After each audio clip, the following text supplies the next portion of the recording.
देखा तब हमेशा शाम हो जाला ता करके आगे पीछे घूमे लगेला। तोहरा के समझ में नहीं आवता कि महंगाई कितना बढ़ गई।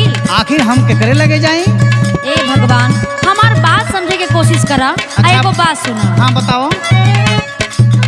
अरे बहरा बिछाला चरपाई, अच्छा। बहरा बिछाला चरपाई, मन मानी भइल अब ना होई।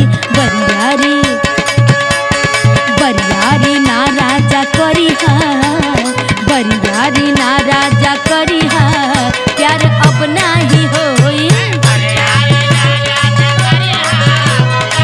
बुझाइल? हाँ बुझाता।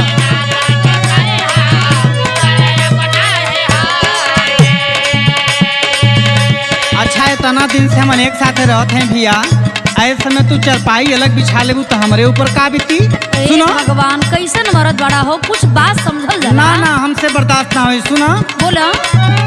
हो तड़प तड़प दिल मर जाई, हो तड़प तड़प दिल मर जाई, बहरा कैसे नींद आई। अच्छा। अपना से दूर जनी करिहा, नाही हमसे सहाई। इहे कुल कहबा।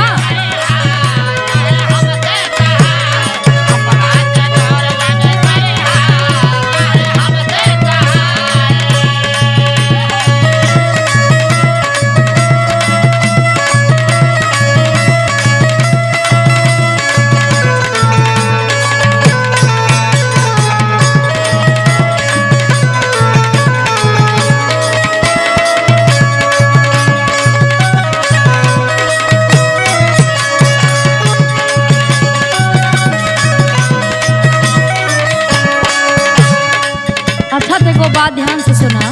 बतावा। घर में भगवान दो गो बाल बच्चा दे देहलन। अच्छा। अब उन्हन के पढ़ावे लिखावे के बारे में तोहके सोचे के चाहिए। तो जब देखा तब हमेशा कपारे पे चढ़ल रहेला। हाँ, हमार सोची है कि 8-10 ठो रही हैं, 8-10 ठो लाठी रही, केहू से अकड़ले में कमजोरी ना रही। ए भगवान, कैसन गवार मर्द से हमार बियाह हो गई। अरे हमार बात समझा। रात दिन जब देखा तब हमेशा गोड़ हिसाब रहेला, दिमाग चलावत रहेला कहाँ से पैसा आई। आ जब 10 गो हो जाइए सना, देखो कपारे पर का बाल रहना ही चाहिए। सब अपने तकदीर अपने भाग से कमाइया खाई हैं। पहले हमार बात सुना, इतना बढ़िया रिस्क हम नहीं ले। ठीक है सुनावा। दुलई का भैले का चाहे लायाउर, अब नाही पैबा जवनिया के पाहु। अच्छा। हाँ हो। ठीक बा।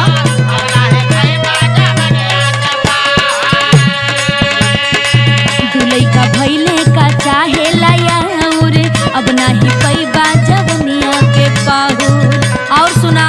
अच्छा बतावा।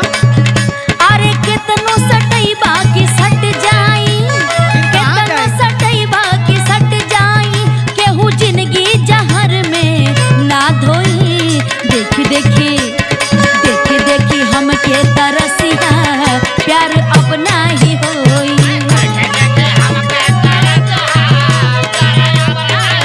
बुझाइल?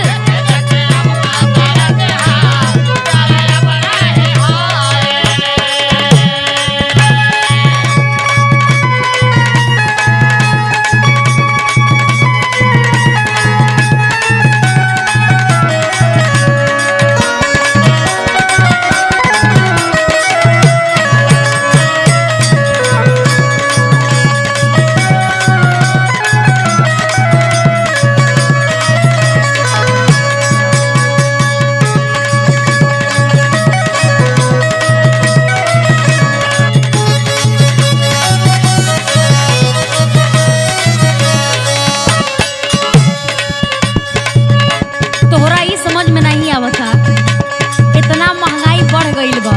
आ कहतरा कि 8-10 गो लड़का हुई हन। अरे जा एकदम से बकलोले बाड़ा। बकलोल बानी, जब 10 ठो लाठी ले खड़ा हुई है तब न पता चली लोगन के। अरे बड़ा लोगन के देख ले बानी, बुझल? हमरो दर्द तनी बुझाए रानी, आशा पर हमरे का फेरे लुपानी।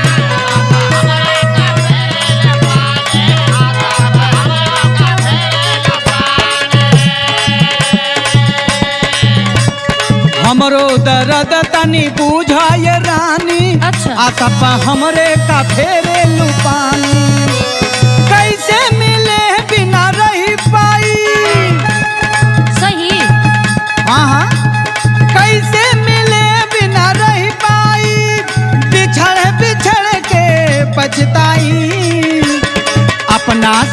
दूर जनी करी नाही हमसे सहाई। अभी तो सपने में देखी हो ना तो हम लगही सुतब। बरियारी ना राजा करी है प्यार अब नाही होई। अपना से दूर जनी करी नाही हमसे सहाई। ए बरियारी ना राजा करी है प्यार अब नाही होई। अपना से दूर जनी करी नाही हमसे सहाई। हाँ तो जाके बहरी सुत। ना लगही सुतब।